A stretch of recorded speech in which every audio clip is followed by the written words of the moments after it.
Back at it. Back to it. Another reaction. I ain't gonna lie. I feel like I might have got like food poison the other day. I still ain't feeling that great, but look, man, we still gotta get these vids in, bro. My son and my lady, bro, they was sick. Got the cold, bro. The whole household in shambles right now. We gotta get right. But look, I don't know. I just wanted to check out, say Uncle Shay, Shannon Sharpe.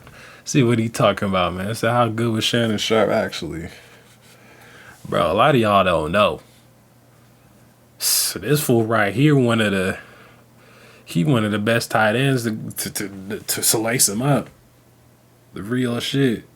He was only like 6'2", 6'3". He wasn't like super, like Gronk, like 6'6". Friggin', who else? Kelsey like 6'4", but Kelsey a dog. To me, Gronk, I think is the best tight end, bro. Like Kelsey, he nice. Kelsey, he up there like top 2, top 3 type shit. But my only thing with him, he ain't a run blocker. Gronk was run blocking. And Shannon Sharpe came up.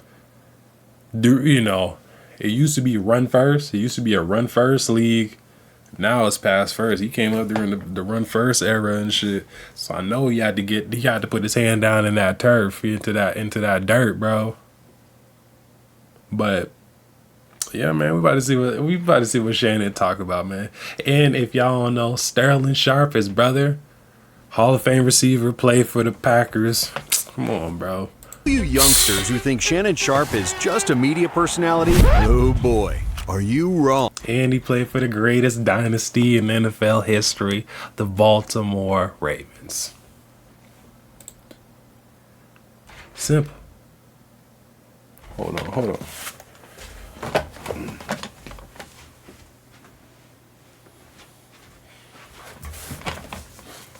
My bad, I gotta check the monitor to make sure my son's asleep. Just gotta make sure he's still in the bed, because that boy be trying to get out. But let's get it. Unlike his talk show counterparts, Boy, Skip ain't been the same since he told Shannon to put his glasses back on. That boy showed him went downhill. And that boy Shannon running up a stupid check. He got his show, his own little talk show. Then they got the nighttime with him and Chad. Shannon, then he get up in the morning, he on First Take with Stephen A. Shannon winning, bro. Shannon winning. Not only is he a Hall of Famer with 3 Super Bowl rings, but he revolutionized the tight end position. True. And forever changed the way an NFL offense operates. As one of the biggest personalities in NFL history, Shannon loved to talk on and off the field, but he always backed it up. So, how good was he actually? And where does he rank among the greatest tight ends of all time? Sharpe was born into a poor family in Glenville, Georgia. His parents split when he was just 3 months old, immediately giving him adversity to overcome. That boy face ain't changed a bit, bro. Sharpe was born into a poor family in Glenville, Georgia. His parents split when he was just 3 months old, immediately giving him Look at little Shay. Look at little adversity to overcome. Basic needs were not guaranteed in the rural South, and neither was his family's safety. In fact, during his Hall of Fame speech, Sharpe explained that we were so poor, a robber once broke into our house, and we ended up robbing the robber. To make matters worse, Sharpe's father passed away from cancer when he was in his early teens, leaving him without a father figure for a large part of his youth. Luckily for Shannon and his siblings, his grandmother, Mary Porter, stepped in to raise them. Porter also helped take care of several other extended family members. See, my grandmother and grandfather, they raised me, and I hung on everything they say, but they didn't know it. So so everyone lived packed into one small home, barely fit for a family of 4. You know, there's no paneling in the house. There's no insulation in the house. It was basically cinder block. It was really, really cold in the winter. But while the Sharpe family didn't have much, what Shannon and his older brother Sterling did have was sports. That was going to be their way out. At Glenville High School, Sterling was a superstar athlete playing basketball, football, and running track. He became a high-profile football recruit that took his talents to the University of South Carolina. Shannon had hoped to follow in his brother's footsteps, and as an athlete, he did. He was also a star multi-sport athlete, but in the classroom, he struggled. So his only offer came from the local Division II school, Savannah State. Sharpe would Bro, I swear, bro, that's like the only thing that be really holding back some like elite talent out of these small places, bro. It's them books and academics, bro. And then the big colleges don't want to, invest. And that's why he got to go to like Savannah State when he could have been at South Carolina too. But I don't know, bro. Some of these big colleges, they can at least help. They try and get him like some tutoring or something. Like try and get him right, bro. Like you could be having all this talent at the school, but you don't wanna invest just because he struggled with his academics. I'm like, if he ain't trying, I can understand, but like if this fool actually trying and just not grasping it, like help him a little bit, something. continue to play multiple sports at Savannah, playing basketball, competing in track and field events, and suiting up for the Tigers football team. But it was quickly obvious that the gridiron was where Sharpe was at his best. Shannon set many records while at Savannah State, totaling a whopping 192 receptions for 3,744 receiving yards and 40 touchdowns over 4 years. And while Shannon was dominating the inferior D2 competition, his brother Sterling was doing the same at USC, then in the NFL. At South Carolina, Sterling set nearly every receiving record, which led to him being drafted 7th overall by the Green Bay Packers in 1988. Then, by just his second year in the NFL, he was already a first-team All-Pro. But despite his brother's instant success, nobody was paying close attention to Shannon. I'm the best, Sterling. I'm better than you are, you know it. The NFL was far different 30-plus years ago, and tight ends were expected to be closer physically to offensive tackles than wide receivers. While Sterling... That's what I was just saying, bro. He came in during the run first era, bro. Tight ends wasn't getting no love like that. was the ideal NFL wide receiver. Shannon was just a tweener with good stats. The future NFL legend was written off and seen as a project rather than a weapon. Little did they know, Shannon would go on to change the course of the tight end position forever. Because after a grueling 6 rounds undrafted in the 1990 NFL draft, that round 1 was off the table. But I thought I was good enough to be a 2nd or 3rd round draft pick. The Denver Broncos took a shot on the undersized tight end. And I picked up the phone and it was the Broncos. And they said, we selected you in the 7th round. But like other teams' evaluations of Sharpe, they didn't believe he was a tight end. Instead, they committed to playing him as a wide receiver. Denver failed. Over 1990 and 1991, Sharpe's first 2 NFL seasons, he totaled just 29 receptions for 421 receiving yards. Legendary QB John Elway was leading the offense, but Sharpe struggled to make an impact. And to make things worse, this was all happening while Shannon lived in the shadow of his brother Sterling. While Shannon was trying to get his footing in the NFL, Sterling continued racking up All-Pro and Pro Bowl. Damn, so you were looking at big bro like, he probably looking at the big bro like, man, so I know I'm better than Sterling, but he getting all this love and shit, hating probably on the low. Slick, he was low key probably hating on big bro. He's like, he getting all this shine, he all Pro Bowl, whoop-de-whoop. I'm over here barely scraping by with 30 catches in 2 years, bro. Honors for the Green Bay Packers. So Shannon struggling to make an impact only created a sense that one brother was meant for NFL greatness and the other was simply a role player. In 1992, Sharpe finally broke through expectations and never looked back. Broncos head coach Dan Reeves decided to play Sharpe where he belonged, at tight end, and the results were immediate. That's what they need, bro. If you see them, you see they killing, they doing their thing in college, high school at the position.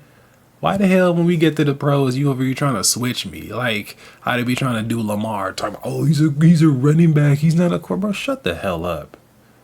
Always somebody who don't know, who ain't never played no football, got something to say, trying to change his position. He didn't come in as a receiver. He came in as a tight end.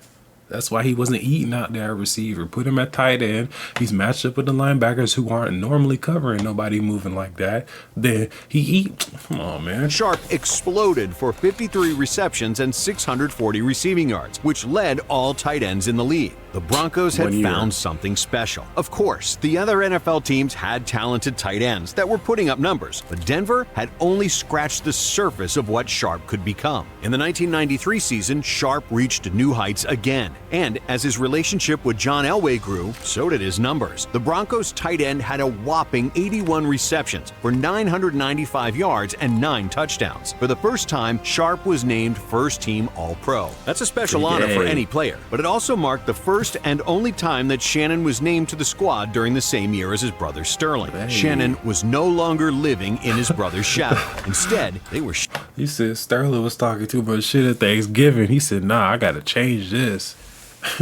He said, we ain't about to be sitting there praising you the whole time we had dinner. Nah, I'm going to get shining together. Too. Sadly, the Sharpe brothers didn't get a chance to complete that feat again after Sterling suffered a career-ending neck injury that forced him into early retirement. Sterling's career was robbed from him after just 7 NFL seasons. It was a gridiron tragedy that Sterling, who looked destined to be a Hall of Famer, could not keep playing in the NFL alongside Shannon. But I played football because my brother played. And man, it broke my heart when he said it was over. As heartbreaking as Sterling's injury was, it only added further motivation for Shannon. The Broncos tight end was dedicated to representing the Sharpe name, and he would eventually get the chance to honor his brother's playing career with the ultimate tribute. However, Sharpe was still relentless in pursuing his ultimate goal of winning a Super Bowl title. By 1995, the Broncos had built a team that could match up with anyone offensively, and it was time to take advantage of that. But it didn't come easy. The Broncos struggled in the 95 season under new head coach Mike Shanahan, failing to make the playoffs at 8-8. Frustratingly for Sharpe, the Denver defense let them down on several occasions, while the offense finished third in the NFL in total yards. Even worse, Sharpe missed significant time due to an injury for the first time in his career. The Broncos tight end only started 12 games, but still scored 4 touchdowns and totaled 756 receiving yards, the second most of any NFL tight end that season. Performing at that level while injured only further proved Sharpe's talent and toughness, and he was rewarded for playing through injury, as he was named to the Pro Bowl for the 3rd consecutive year. In 96, the Broncos began to realize their potential, and in his second year as head coach, Shanahan leaned on Sharpe as the Broncos started the campaign with an astonishing 12-1 record. They went on to outscore opponents 391 to 275 that season, finishing the year 13-3. With Sharpe being the key reason for their offensive success. In 15 games, Sharpe brought down 80 receptions for 1,062 yards and a career-high 10 touchdowns. And as he was torching opponent defenses, he would let them know about it. The New England Patriots found that out the hard way. In the middle of a dominant 34-8 win, Sharpe pulled out a red telephone on the sideline and infamously shouted, "President, we need a National Guard. We need as many men as you can spare because we are killing the Patriots." Unfortunately, trash talking can come back to haunt you. And for bro, seeing his personality now, I would hate to be on the field on the opposite side, hearing him talk all game long.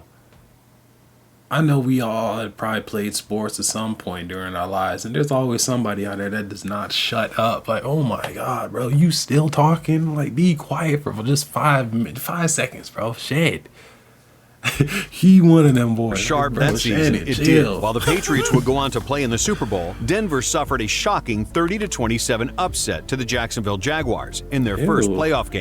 Sharpe and the Broncos were back to square one. Over that 96 season, they had become the team to beat in the NFL, and getting beat in the first round of the playoffs wasn't part of the script. Considering that John Elway was now 37, time was running out.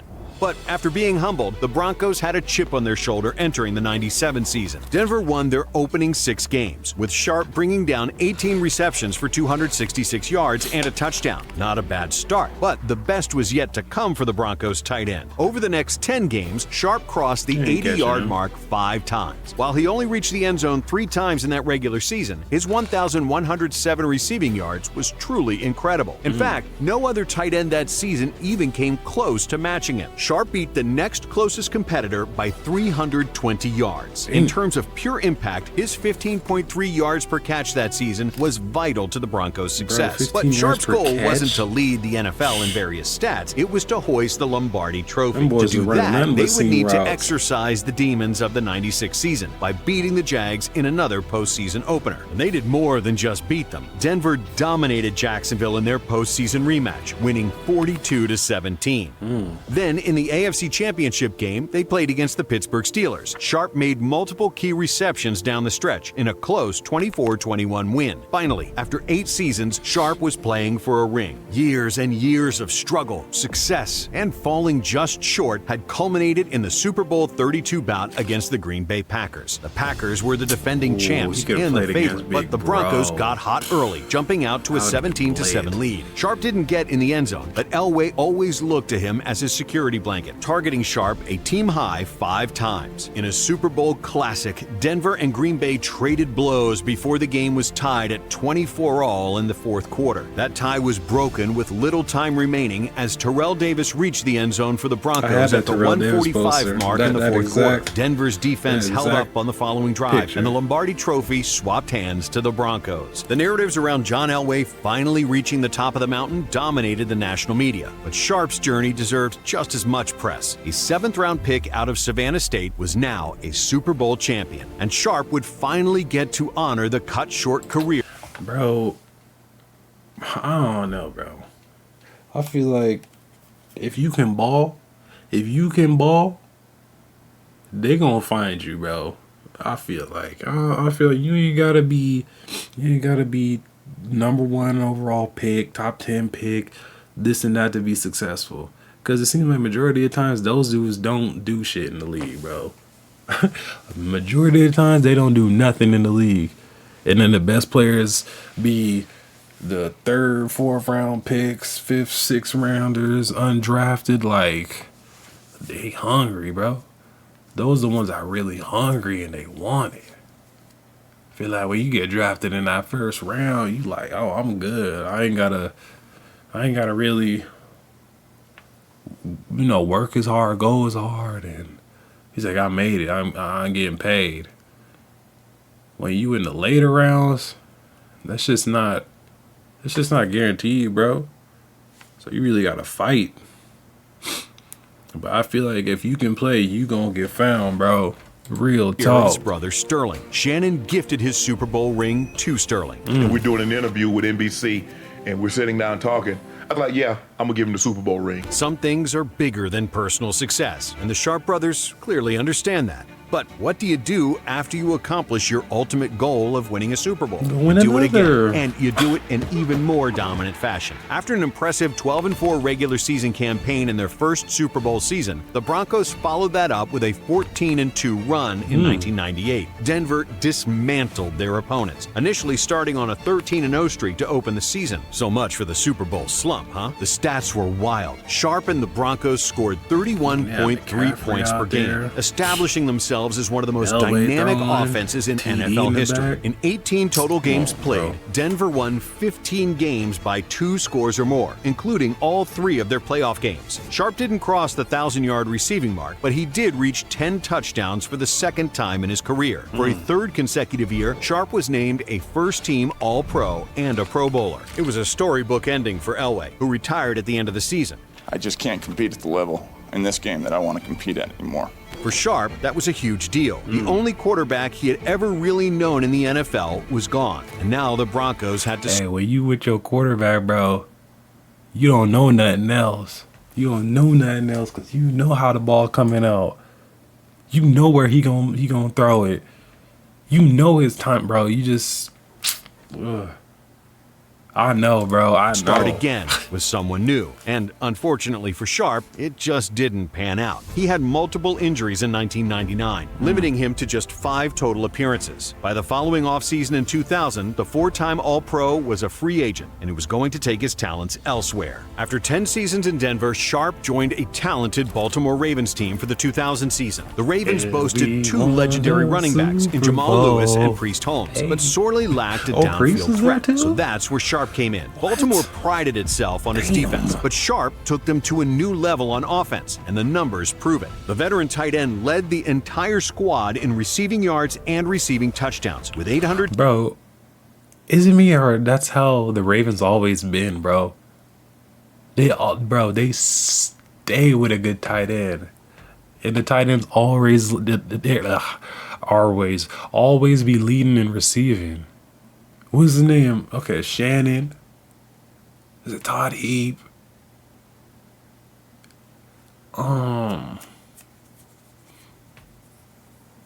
They just had some good ass tight ends, bro. They had like 2 of them.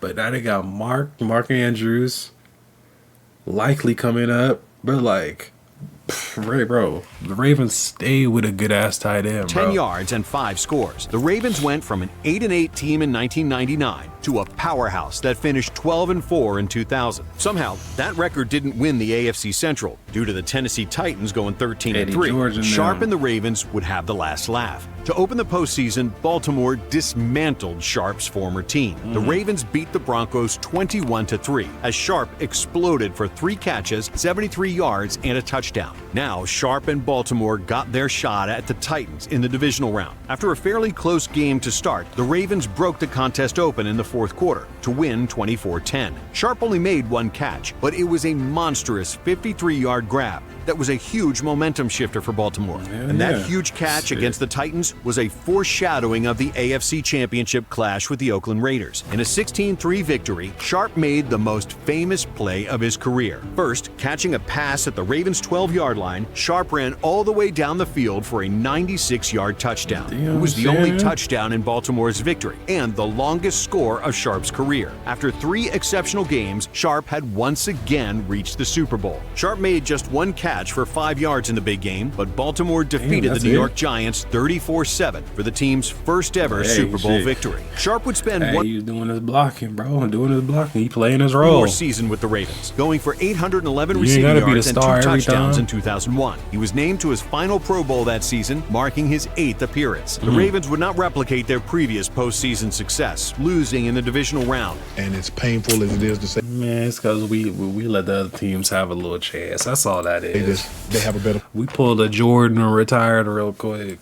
football team than what we got. But Sharpe had made his mark in Charm City and had a Super Bowl ring to show for it. Ooh, that's ice. To wrap up his career, Shannon returned to Denver. To no one's surprise, he was still a massive problem for opposing defenses. Over 28 games in his final 2 years, Sharpe racked up 1,456 receiving yards and 11 touchdowns. Tight ends today are some of the most game-breaking weapons in the NFL, combining speed and size to create the ultimate mismatch. They have Shannon Sharpe to thank for that, being arguably the most influential player to ever play that position. To this day, Sharpe is still top 5 among tight ends in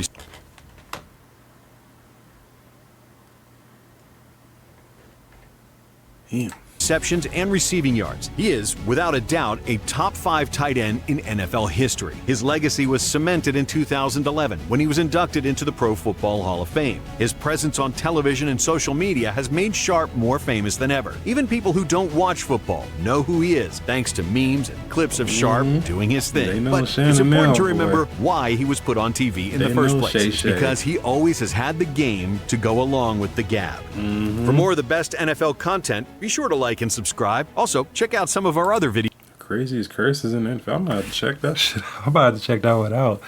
Oh man, Shannon, you keep killing. You keep doing your thing, boy. We keep doing your thing, boy. But anyways, man, make sure I like and subscribe, bro. Uncle Shay. Comment down below any suggestions. Hit that notification bell. Yeah, man, keep doing your thing, man. Stay blessed out there. Stay safe. Stay prayed up. Be grateful, and be thankful, and be nice to those around you. Drink your water, take your vitamins, brush your teeth, floss daily, wash your ass, and use deodorant. Simple. And I'll catch y'all on the next vid.